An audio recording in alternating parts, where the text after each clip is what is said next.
sorry.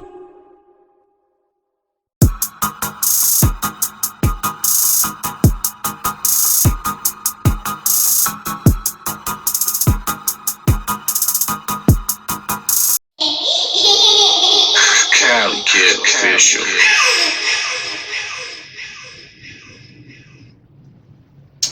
What's up, everyone? Welcome back to another episode of the Cali Kid Official Podcast. This is episode 10, so let's get right into it. So we had a couple of new music releases this week, or should I say this month. We had Don Toliver's new album, Heaven or Hell. We had Childish Gambino's new project, and we got After Hours by The Weeknd. So I wanted to get into those projects real quick. So as I said before, I would give my review on the next podcast. So the Don Toliver project, it was pretty cool. My favorite records from the project was Euphoria and After Hours. It was a pretty solid project by the new. He's like an R&B type of, singer. I was introduced to him through Travis Scott and him being on Travis Scott's Jack Boys project. So if you guys haven't checked out the project, make sure you guys check it out and see what you guys think about it. We also had Childish Gambino's project. It's called Donald Glover Presents. The project itself, it has a very psychedelic feel similar to his last project. He's playing with a variety of different instrumentations, different synths. He's playing with it's kind of like very experimental.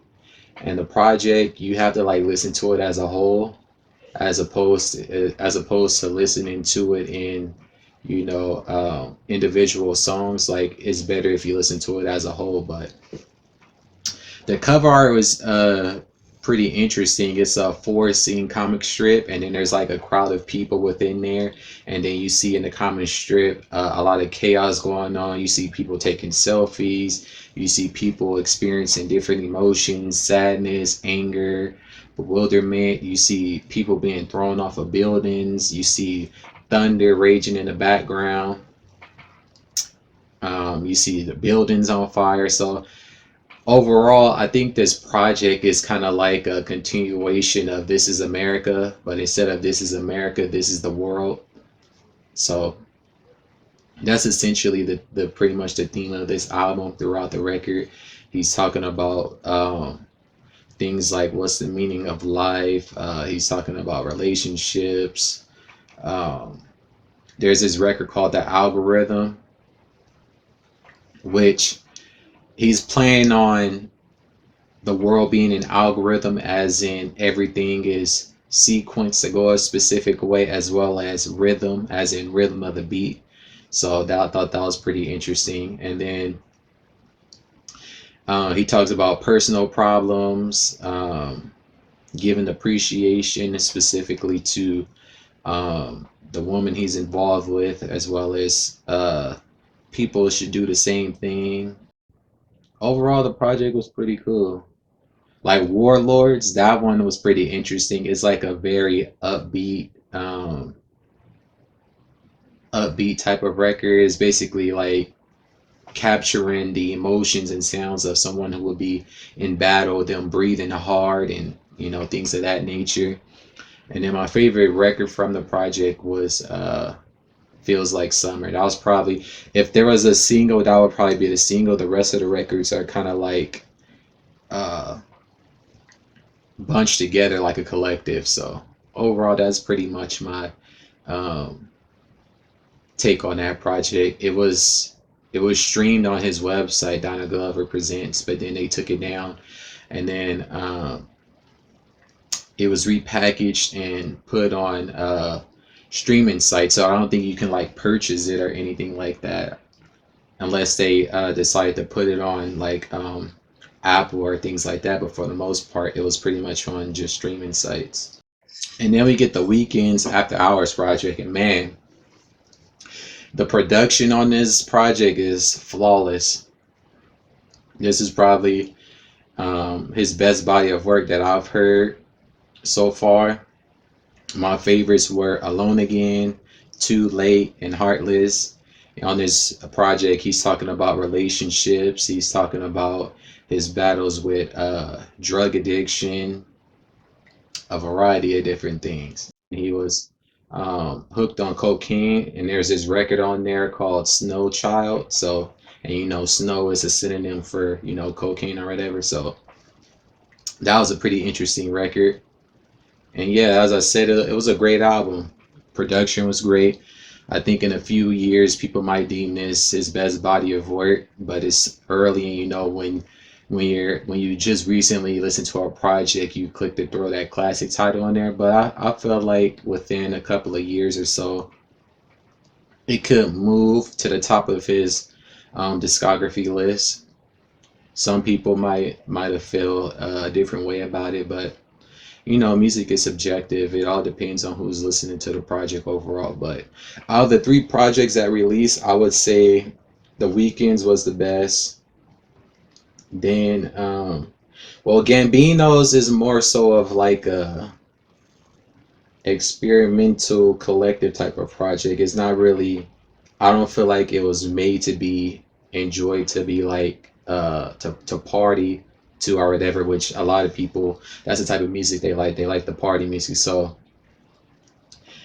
it will probably be third in terms of being listened to in terms of like a partying measure. But if we're talking about production and everything like that, I would say it's neck and neck, if not better than After Hours. And then Don Toliver's project would be third. But we also get some new music coming up, and I'll talk about that later in the podcast. But that's pretty much my overall thoughts on those three projects. So apparently, with this epidemic going on, you have a lot of people being bored, and some celebrities have taken to Instagram to host different Instagram live parties. You got artists performing virtual concerts like Sway Lee and like DJ Nice. He put on like a little DJ set, and then you got celebrities hosting twerk contests like Boosie and Tory Lanez. And so specifically Tory Lanez, he hosted a twerking contest on IG Live, which was pretty interesting. And like in one of them, uh, it was this girl in there, and her boyfriend was in the background, and Tory asked him, he was like, "You okay with your girl doing this?" And he's like, "I'm the one that told her to get on here and do this." And then at one point he was like, "Man, you need to hurry up." But eventually, though, Instagram has been cracking down on the little twerk contest, so they've been trying to shut down people Instagram lives. They shut down Boosie's. Um, they trying to shut down Tories, and then they shut down Fendi. Yeah, he had a girl in there. She was clapping them cheeks, and they shut his thing down too, because they're trying to prevent nudity and all that stuff. But you see that with all the models and stuff, all on Instagram. So that's pretty much them being picking and choosing which videos and stuff they want to shut down. But people are always going to find a way around that type of stuff. And then Tory Lanez got into some type of altercation I've seen with some dude. So let me pull that up for you guys so you can see. All right, so it says Tory Lanez punches man accused of running off after. So it says, Tory Lanez, you're going to sucker punch me and run out after. I'm not one to take to social media about things, but I reached out to you many times, and this is the only way I can get your attention," Benoit wrote in the caption. "Besides, I already seen this video going around, so it is what it is. I reached out to you to resolve this like men a few times. We live in the same city. Get at me. This is the last time I'll speak on it. If anyone has a full video, DM me." Some people say the incident looks staged. Well, they're only saying that because of the way the video cuts out. And that hit didn't connect. And so before I even start the video, let's analyze this. If you look right here, he look like Cock Diesel. But if you look right here, he look scrawny, which is weird. And then you see the famous pull up, and when people do that, it's time to get down. And then he's standing on his tippy toes too. That part right there, that shit's funny. But let's click on the video. I'm not about to get into it with you over no son. Nigga, ain't about that shit, bro. It's about respect, nigga. Ooh. But he said that was a sneak. That's not a sneak. A sneak is when you catch somebody off guard. If a person is standing in front of you doing this, then you should already know what time it is. But let's bring that back. Oh, it went to Instagram. Joshua Benoit. This could be looked at as like clout chasing. I'm not about to get into it with you over no son. Nigga, ain't about that shit, bro. It's about respect, nigga. Wait, he said I'm not about to get into you over no what? Too bad you can't like rewind. That's the only thing. Damn. That shit was like. Get into it with you over no son. Nigga, ain't about that shit, bro. It's about respect, nigga.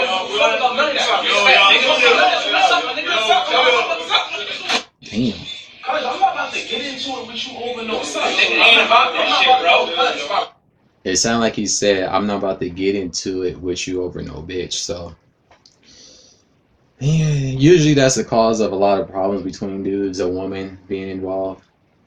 But he says, it ain't even about that. So, what is it about? Because neither party elaborated on what really caused the friction or whatever. But overall, I'm just kind of up to clout chasing. Ain't no telling what's going on. There was a video that leaked way back when Travis and Tory got into a similar altercation, and Tory was pretty much in the same tone and ready to get off on Travis, and he basically said, so what are we doing? Are we apologizing? Are we fighting? So ain't no telling what's gonna come out after this. Tory hasn't spoken on the situation as far as I've seen, so ain't no telling. But that's crazy. But moving on to the other things, T.I. took to his social media to announce the return of Rhythm and Flow. If you guys aren't familiar, it's a Netflix show based around discovering new talent, and basically the artists are tasked with coming up with songs and visuals for music videos and setting up live performances and working with different artists. It's basically like a artist boot camp, but they're filming it and putting it for the public to see what artists have to go through before they eventually make it to where they want to make it to. So the winner of the first season was rapper D Smoke, based out of Inglewood, and since the competition, he's been putting in work. He dropped a couple of singles, Honey Jack, Black Habits, and a couple of other songs too. He also dropped an album entitled Black Habits. If you haven't heard it, I suggest you guys give it a listen. It's pretty cool. He's rapping in Spanish on certain parts. It's very the vibe you get from him is very TDE-ish. So that's pretty cool that they actually bringing it back. And I'm pretty sure they're gonna have the first winner make like a guest appearance on the show or whatever, to like give the contestants a sense of like someone that's been through the same thing and can maybe give them pointers or whatever. So he announced that, but ain't no telling when it's going to air with this whole epidemic thing going on. That's pretty much canceled all the production on a lot of different things that hadn't already filmed. So ain't no telling. We in March, so I don't see this thing lasting an entire year, but if it do, then that means season 2 won't probably start production until either the end of this year or next year. So, but yeah, he didn't really touch on too much of when it's going to be airing. But there is a link if you guys want to sign up. It's called rhythmandflow.com. That's where you go and sign up if you want to have a shot at being featured on the show or whatever. But I thought that was pretty cool. And then moving on, a previous beef has been reignited between Taylor Swift and Kanye camp. So if you guys aren't familiar, a couple of years ago when Kanye was releasing his album, The Life of Pablo, there was a song on there which basically featured a lot of different celebrities, and there was a visual for it where it was like a bunch of celebrities in the bed together, and there was a particular line on there that says, I still think that me and Taylor Swift are gonna fuck. Why? Because I made that bitch famous. And there's this whole ordeal between the bitch line being on there and all that. And so recently a conversation that they had with each other surfaced, and Taylor felt as though the conversation pretty much proved her side of how things went, and then she posts a response saying that she feels relief from the situation, but there's more important things going on. And then Kim interjects but double down on what her original point was. So let me pull that up. It says Kim expressed her frustration and made it clear that no one illegally recorded Swift or manipulated any footage in a lengthy response. Taylor Swift has chosen to reignite an old exchange that at this point in time feels very self-serving given the suffering millions of real victims are facing right now. Kim wrote on social media, I didn't feel the need to comment a few days ago, and I'm actually really embarrassed and mortified to be doing it right now.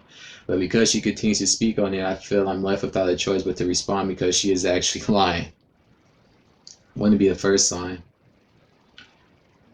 She says, to be clear, the only issue I ever had around the situation was that Taylor lied through her publicist about who stated that Kanye never called to ask for permission. I actually added that about word.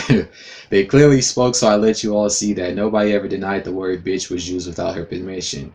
At the time when they spoke, the song had not been fully written yet, but as everyone can see in the video, she manipulated the truth of their actual conversation. In her statement, when her team said she declined and cautioned him about releasing a song with such a strong misogynistic message, the lie was never about the word bitch. It was always whether there was a call or not and the tone of a conversation, which, as you see, he's basically breaking down what he plans on doing. And he did say that when she asked him, is this going to be like a single or is it going to be on a mixtape, he said, this is going to be major, it's going to be huge. And then she said, well, oh, okay, well, I'm interested in seeing what you're doing. So that's pretty much permission, quote unquote. And then she goes on, I never edited the footage, another lie. I only posted a few clips on Snapchat to make my point, and the full video that recently leaked doesn't change the narrative. To add, Kanye as an artist has every right to document his musical journey and process, just like she recently did through her documentary. Kanye has documented the making of all of his albums for his personal archive. However, he has never released any of it for public consumption, and the call between the two of them would have remained private or would have gone in the trash had she not lied and forced me to defend him. That's right, Kim K is a ride or die. This will be the last time I speak on this because honestly nobody cares. Sorry to bore you all with this. I know you are all dealing with more serious and important matters. Yeah, it's like whoever leaked it. What was the point of what was the point of even bringing this up? Like, it was done. Life of Pablo came out, I think, 2015, and we in 2020. So 5 years later, an old beef resurfaces. Kind of goofy, but yeah, these is all her Twitter exchanges. But yeah, Kim K is a ride or die. But yeah, this situation is pretty much dead. I don't really have too much to add to this. Both sides voiced their opinions on the situation, and as far as I'm concerned, it's pretty much put to bed. But moving on from that, so if you guys haven't seen, before the premiere of the newest season of Keeping Up with the Kardashians, the spicy clip that there was airing was an altercation between Kim and her sister, Kourtney. Basically, the premise of the argument was that Kourtney has pretty much become lazy and she doesn't work as hard, and that boiled over into them getting into a physical altercation. So let me pull that up. And Kim, that shit was crazy. But also, if I didn't want to work my ass off and I wanted to be a stay-at-home mom, that's fine, you literal. Okay, that's I will literally. okay. Did you see how she threw that bottle at her? So that's what triggered Kim's response like that. So she gets up, throw the. It looked like she threw like a Lysol can at her, and that's why they started. Come here. You guys, my daughter's sleeping. She's like to show her. She said, "How old are you?" It's interesting though because Kourtney, even though she's like the shortest one out of those three sisters, she's actually the oldest. Kim's the second oldest, and then Khloe's the third oldest. So this is crazy. How old am I? How old are you? No, both of you. Okay, separate. Kendall looks mortified. Stop. Guys, stop it! Guys, stop it! Well, that's they put that out to lure people in to watch. I don't know. It's been a minute. I ain't watched that in so long because it got boring. But that's crazy. That right there is crazy. But yeah, that's something that Kim and Kourtney has been getting into for a while, about Kourtney taking a step back and not working as much. But Kourtney is a mother, but that was kind of like her excuse for things before. When Kim didn't have kids, she says, "Unlike you, I'm a mother." But now Kim, she has kids of her own, and she's still, out there doing what she needs to do. So she feels as though Kourtney doesn't work as hard or whatever. But people are entitled to do what they want to do. You can't really get mad or force somebody to do something that they don't want to do. If Kourtney doesn't want to be, working like Kim does, you can't beat that into her. The two sisters, they have different mindsets in terms of what they want in life. So it is what it is. But moving on from that, with this epidemic going on, it's hurting a lot of businesses, and one of those businesses is the Cheesecake Factory, who has stated that they won't be paying their rent come April 1st because a lot of their stores are pretty much all of their stores or restaurants have to pretty much shut down because of you have to practice social distancing and you don't want people getting sick. So a lot of businesses aren't in a position to pay their rent. So this is something that's going to have an effect on a lot of brick and mortar businesses, unless you're an essential business like a grocery store or whatever. It's pretty much affecting a lot of them. If you don't know, Cheesecake Factory is a part of the parent company Yum Brands, who also owns KFC and Pizza Hut, as well as Taco Bell, and they said that they're closing 7,000 locations. So of course that's going to eat away at their revenue. So this is pretty much the article on Yahoo, or should I say, Yahoo, speaking about the situation. He says, well, the CFO, Matthew Clark, says that the company hopes to lean on a strong, long-standing relationships with its landlords. The interesting thing about this is I'm pretty sure somebody didn't already probably put this out there, but it was like, imagine a regular civilian saying the same thing to their landlords, talking about due to our strong relationship, I'm not going to pay rent, and see how that turns out. But you got various people chiming in on the situation. Jamel Hill, she says, who had money on Cheesecake Factory starting a revolution? Jeff Charlotte, I did not foresee Cheesecake Factory leading a general strike, but I guess you take solidarity where you find it. If the Cheesecake Factory said nah, then I also will be participating in this nah movement on April 1st. But so yeah, somebody touched upon the sentiment that I was just talking about. If we burn, you burn with us. Katniss Everdeen. in solidarity with the Cheesecake Factory, I will not be paying rent either. Welcome to the movement. Yeah, because a lot of people, they can't go to work, so you can't just magically get money out the air, and you're not gonna be, people ain't gonna be taking out loans, especially you're not gonna be able to pay it back. Who had checks notes? The Cheesecake Factory as leader of the revolution. The Cheesecake Factory has told their landlords they won't be paying rent on April 1st. The revolution has begun. And it's funny because April 1st is also, April Fool's Day or whatever, but they're pretty much serious about that. But yeah, I thought that was pretty interesting. And speaking on the app, it did make a couple of updates. So the two Jazz players that originally contracted it, Rudy Gobert and Donovan Mitchell, they have reported that they recovered from it, which is great news. Because a lot of people, they see this, going around and being broadcast on TV, and there's not a whole lot of mention of people being in recovery from it. They only talk about how the cases are exploding, and now U.S. has surpassed China and Italy as the leader in cases, and we've pretty much become the epicenter of it. But yeah, there's people recovering from it. A few other people have recently came down with it.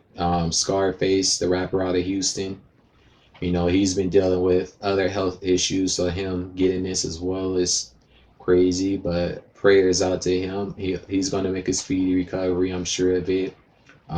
Slim Thug, he went and got tested. He said that initially he had like a fever and stuff, but after a day or so that went away, and he's pretty much self-isolating at his house. He said he feels like he's on a mini vacation. He's saying that he's feeling better, and don't worry about him, worry about the other people. So that's great news to hear. Lil B said he might put a curse on the virus, but he don't know if it's man-made or if it's by divine intervention. So if you're not familiar with Lil B, there's like this little he has like a cult following, and there's these things where he like put curses on things or people, and like people believe it so much that it becomes reality. Like he put a curse on Kevin Durant not to win a ring, and then when he went to Golden State, because Lil B is from the Bay Area, he lifted in and they won a ring, and things like that. He put a curse on James Harden because he was doing the cooking dance, and Lil B pretty much came up with that and popularized that in the early 2000s. So that's pretty interesting. And then transitioning to WWE, Roman Reigns is pulling out of the main event of him and Goldberg due to concerns of the virus. If you don't know, he's battled leukemia throughout his life. He had to take some time off like a year or so ago. So his concerns is that him being in close proximity to somebody in a match like that might have an effect. And by him having leukemia, his immune system is compromised. So they've pretty much scrapped that. So it's like the point of Goldberg beating the Fiend pretty much backfired and was dumb, which is something I called initially. The match was sloppy too between Goldberg and the Fiend, and he couldn't even hit his move. As I said, he hit him with a struggle hammer. A couple of podcasts ago, I said he hit him with a struggle hammer. At the end of the match with Goldberg, he didn't even get him all the way in the struggle hammer, because that wasn't a jackhammer. Now they're trying to find a new opponent. There's rumors that it might be Braun Strowman, which I did say Braun Strowman should be one of the people who should battle for the title. I also said Lashley, and I said Matt Riddle. Goldberg and Matt Riddle, I believe, have some type of interaction backstage. I think him and Goldberg, as well as Riddle and Lesnar, had some type of interaction backstage. So it's going to be interesting to see who they find to replace in this match. And also, for what I've been reading, WWE, the way that they're doing their filming, everything has pretty much been filmed in advance. So it's not going to be like a live WrestleMania. All of these matches and stuff have already been filmed or whatever. or should I say most of them. And then like certain segments are going to be filmed in different areas. So it's going to be interesting to see how all this is put together. And it's something I happened to come across as I was searching online. As we all are familiar with, memes are pretty much the bread and butter of the internet community. And so I wanted to touch upon that real quick. Or should I say I wanted to show you guys that. So we get this one, the girl with first world problems. I'm pretty sure everybody have seen this. The chick with her hand over her face and she's crying. So it gives like a little backstory a little bit to some of her. It says the lady in this meme is actress Sylvia Bottini, and the picture comes from one of her performances. The buzz she received from the meme helped to boost her career, so that crying didn't happen in vain. Alright, I haven't seen this one, but this one started thanks to Justin Bieber music video. The woman from this meme is Lena Morris, who made a parody of Bieber seeing her boyfriend. It was a creepy video that went viral. Thanks to the success of the meme, she used the hype to create a successful YouTube channel, and her Twitter is quite big now as well. In July 2019, she decided to take a step back from social media. Yeah, that's something that a lot of content creators deal with, mental health, because some people feel as though they're in this constraint of having to continuously create content. I mean, for me, it's easy because, you know, I make music, I do gaming videos, I do this podcast, I do skits, music reviews, vlogs here and there. I was doing reactions, and speaking of reactions, I'll talk about that towards the end of this, but so I said I'll speak about reactions towards the end of the podcast, but I ended up forgetting. So as you guys know, I kind of took some time off from doing reactions because they were pretty much my channel pretty much got demonetized because of reactions. So that's why I stopped doing them. And then on top of that, I was getting hit with strikes and claims. But my last strike is going to be wearing off come the end of next week, so there's a possibility that I might get back to doing reactions. I'm not going to make any guarantees, but it's a possibility, so I just thought I'd let you guys know that. For the most part, it's not hard for me to do that.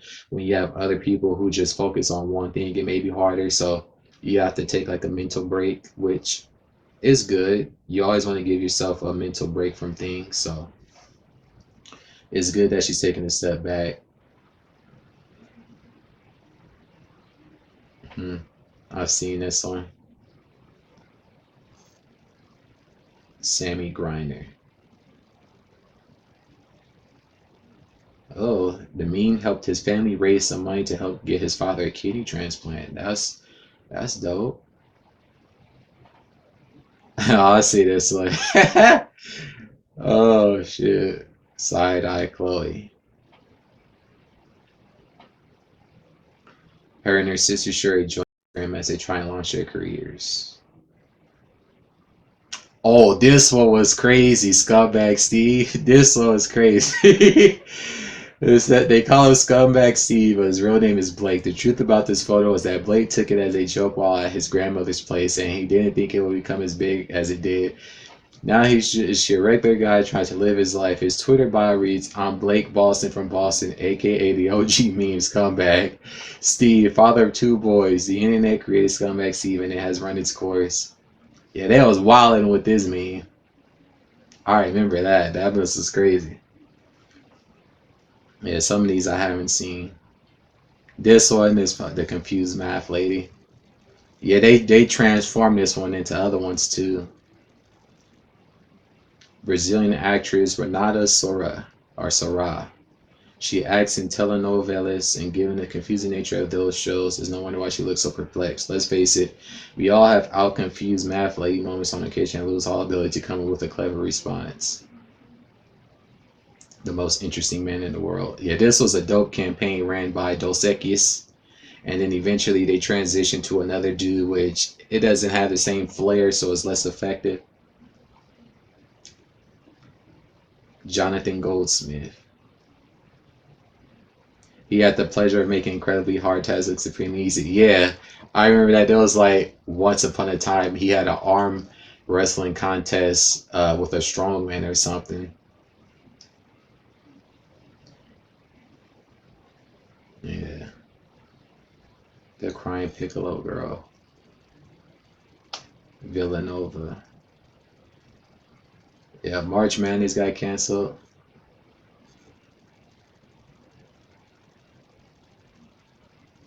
Oh, okay, so she started crying because Villanova got knocked out of the tournament.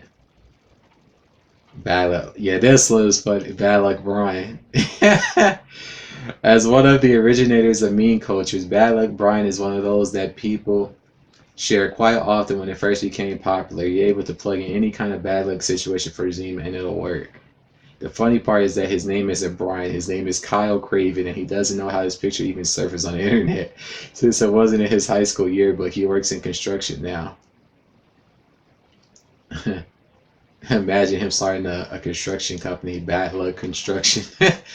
That'd be crazy. But yeah. Oh yeah, I use this one a lot. Holding in the fart, dude. Maybe we've all been in the position we have to hold our gas when someone approaches us. Yeah, especially a cast, but the trick is to ease it out slowly. Michael McGee is the name of the culprit here, but he wasn't trying to keep back bad air. He was only attempting to show his friends that he can make the veins in his forehead pop out.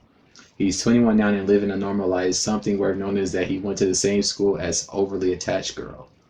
Wow, that's crazy. So the girl that was a couple of memes back, they went to school together. That's crazy. Yeah, because the original story was that he was trying not to fart because he liked the girl next to him. But okay, just Gavin. Not familiar with that one or that one. Oh, this.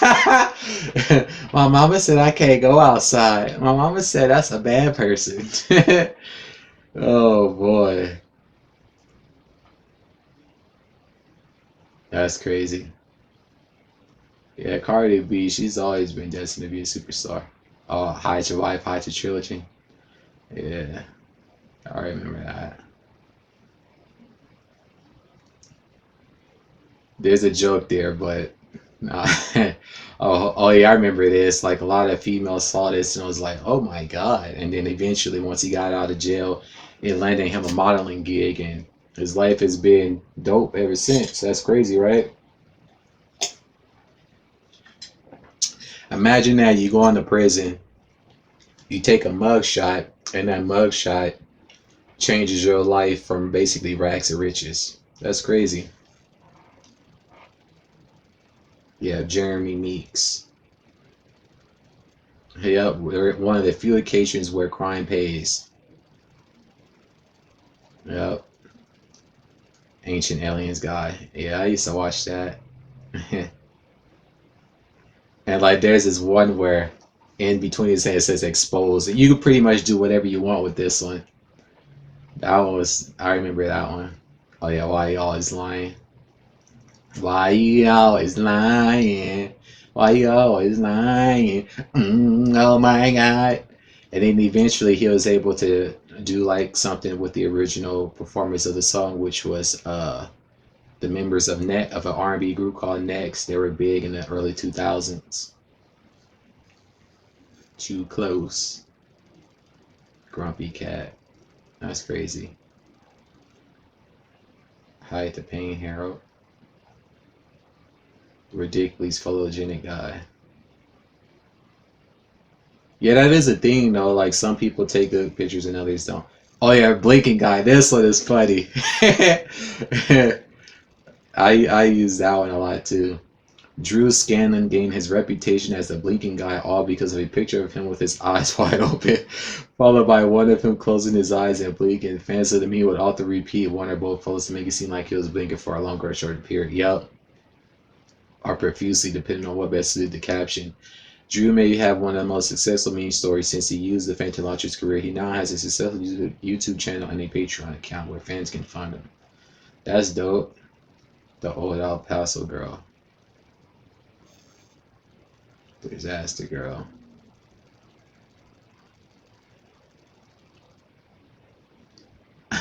Yeah, this was funny too. Can't get fired if you don't have a job. Can't go broke if you don't have no money. But originally, there was this video of him going on a date with some chick, and it was the whole interaction was weird. It says Coyote or Coyote Owumi or Umai dared to chase his dreams when he created a humorous Vine account. Later on, he collaborated with a friend to shoot a funny show that he put on YouTube. 2 million views later, and this stinking face meme was born. Yep. Their show became such a success that BB3 picked it up. Coyote went on to become the lead in BBC's Are You Being Served and became the BAFTA Breakthrough Brit of 2016. He did a TED Talk to share his story and motivate others. Yeah, that was dope. I remember I saw like a brief clips of the show. Goosebumps. Man, that was the shit. Goosebumps, that used to come on Fox back in the day. The books were dope too. Conceited, yeah. That's a very popular one. The Squinting Woman. Me looking to see where I ask for your opinion. Kaylin Elizabeth is a lovely social media influencer who was in the middle of a photo shoot and a less attractive photo was snapped. In said photo, she was hunched over and squinting. The perfect position to be in for a viral meme. She now enjoys showing off her true modesty on social media. We're still across her industrial posts. Yeah. I wonder how many of little Terrio.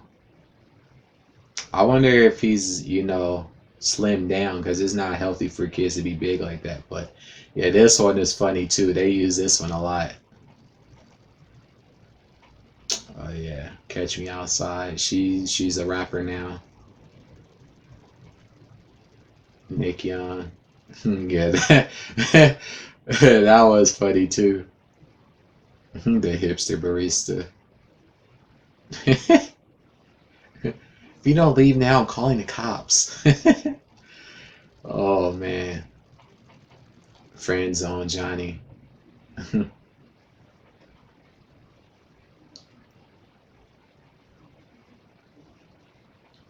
No test today. It's too darn high. Alex from Target.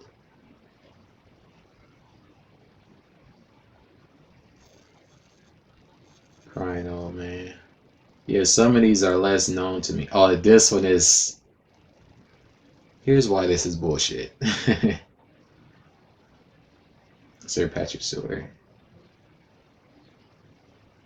To travel forward in time, all I have to do is wait. I mean, it's so simple, but it's funny. But yeah, that's pretty much all the memes. That was a lot, but yeah, a lot of those memes was cool. But moving on from that, we got a lot of new music releases. So as of this podcast, Party Next Door finally released his highly anticipated album, Party Mobile. It was supposed to be released back at the end of February, but it got pushed basically to the end of this month. So it's 15 tracks. He has features from Drake, Rihanna, and Bad Bunny. So all these new releases I haven't had a chance to listen to, but on the next podcast, as I did with the other 3 projects I talked about earlier, I'll give my review once I've actually heard it. Who else released? Dua Lipa, she released her album Future Nostalgia, and it's 11 tracks. Joyner Lucas, he finally releases his debut album, ADHD, which is aptly titled that because he suffers from that disorder. It's 18 tracks. The lead singles are Will, ADHD, ISIS, Lotto, 10 bands. There's features from Young Thug, Logic, Chris Brown, Timbaland, King OSF, Fabolous. There's visuals for all the singles. I believe he released the Will visuals the day before the album dropped, and it's dope. It's basically him talking about how Will Smith is someone who inspired him, and basically throughout the video he rapped about Will Smith, but in different instances in his life. Like he started off with the Fresh Prince of Bel-Air, and he actually dressed up as Will in those different avenues as well. He talked about the Man in Black. He did the Wild Wild West. He did I Am Legend, and probably some other ones too. But I haven't seen the whole thing, but from what I have seen, is dope. ADHD, that was a dope music video too. ISIS, I seen that. That was cool. Lotto. Did I heard Lotto? I don't think I did. 10 Bands was with Timbaland. I seen that video. So yeah, there's that. Oh, and it was funny because since he released his project, R&B singer Tank basically went on like this rant about him having to compete with it. So let me pull that up. I think he's just being funny about the situation. So let's see what you got to say. Well, it says, this is a problem. You don't think anyone else got projects dropping tomorrow? Playfully asked Tink on Instagram. You just put out the coolest song and coolest video that we've seen in the past 10 years. You only think about yourself. Will Smith, you have violated promotional etiquette. Only way I'm gonna be able to out promote you now is if my EB comes with a cure for corona. The video was pretty comical, and it all ends with the mention of Chris Brown, who has been busy promoting Joyner Lucas music on his socials. You even got Chris Brown promoting it, and that's my friend, says Tank, jokingly holding back tears. All right, so let's pull it. Mr. Joyner Lucas Joyner. Even your name is undefeated. You can say it both ways in it. Even your name is This undefeated. is the problem. You don't think anybody else got projects dropping tomorrow? I got an EP dropping called While You Wait, but does it matter? No, it don't matter now because you just put out the coolest song and coolest video that we've seen in the past 10 years. You only think about yourself. Will Smith? This what you getting jiggy with? You stupid. Is that what you're doing? You have violated promotional etiquette. Only way I'm gonna be able to out promote you now is if my EP comes with a cure for the coronavirus. You stupid. You even got Chris Brown promoting it.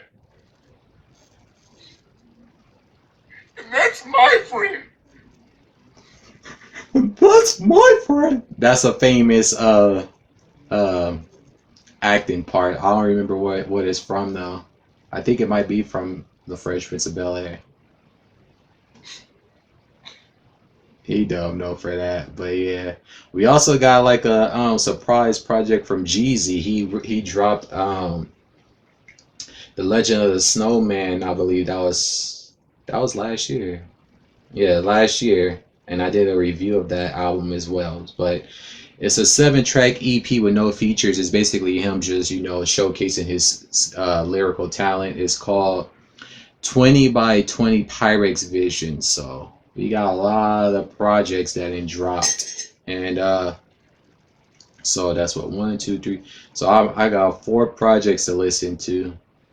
I might not get, well, I'll try to get through all of them so I can get my thoughts on that. And then 2 Chainz announces that Collegrove 2 will be dropping in 2020. If you're not familiar, Collegrove, the project is him and Lil Wayne rapping with each other. So we get a group project from them. So it's pretty interesting. And also my album Euphoria will be dropping next Friday, so make sure you guys buy that and stream it. So I need you guys to support that. There's already a couple of music videos posted on my account for the singles from the album, so make sure you guys watch that as well. Also, make sure you guys support the merch. There's a link to the merch in the description below. Once a project releases, I'll put a link in the description for like all the upcoming videos that come out after that, so you guys can have a direct link to be able to purchase that album. So that's pretty much going to do it for this week's podcast. I appreciate you all for watching. Make sure you like, share, and subscribe to the channel. Stay healthy. You know, make sure you take care of yourself. If you need to take a break, do that. You know, find a hobby. You know, basically keep your mind occupied, and I'll see you guys next time. Peace.